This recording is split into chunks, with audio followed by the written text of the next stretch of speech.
Vi gledatelji dragi vjerojatno znate, ali ne znam, znaš li Mirko da je u Hrvatskoj iz Australije došao majstor borilačkih vještina Šifu Damir Tenodi koji poučava i održava seminar Tai Chi Chuana i Qigonga. Ja to znam, naravno.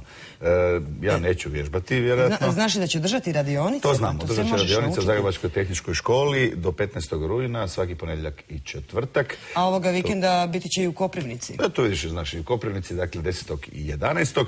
A mi ćemo pogledati kako su vježbali u parku Stara Trešnjaka, vjerojatno pod vedrim nebom.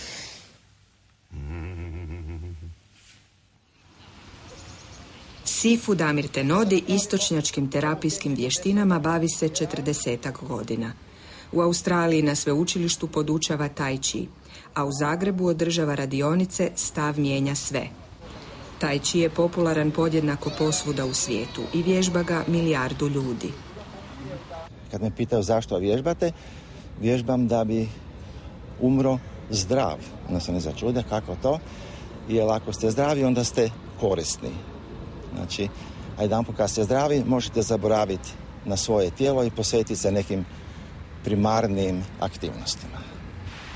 Filozofija Tai Chia je univerzalna, a temelji se na orijentalnoj medicini i borilačkim vještinama. Zovu ga još i meditacijom ili akupunkturom u pokretu. Čovjek ako se želi pomoći mora razumjeti sebe. To je naša glavna postavka.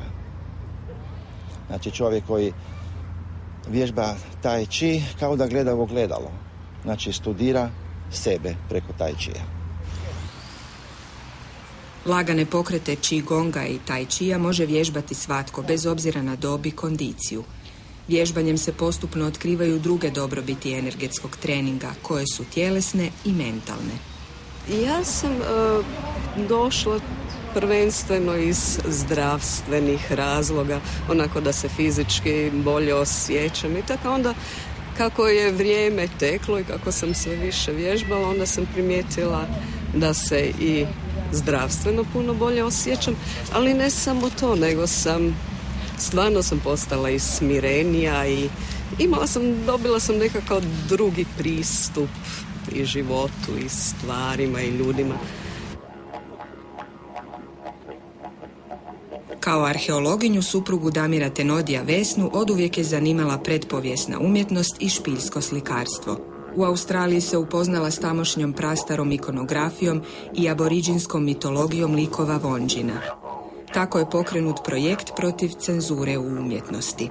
Par ljutitih aboriđana je reklo ubit ćemo vas zbog toga. Jer kako Wandjine mogu govoriti bijeloj ženi i to je sve se preokrenulo u obrnutu diskriminaciju i rasizam i uvrede koje su aboriđani sami trpili u prošlosti. Međutim sada kada politička korektnost podržava sentimentalnost koja nije korisna zapravo.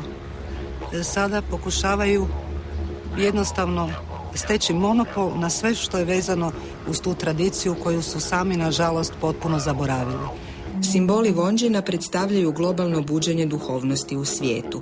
Nakon nekoliko akcija za slobodu umjetnosti održanih u Australiji, nastao je Zagrebački umjetnički projekt. Vježbači Tai Chia i umjetnici spojili su sve načine izražavanja u jedinstvenu poruku. Umjetnost bez granica. Ova slika je paralelno i tekst i slika Wandjine, znači glavno biće aboriđinske mitologije.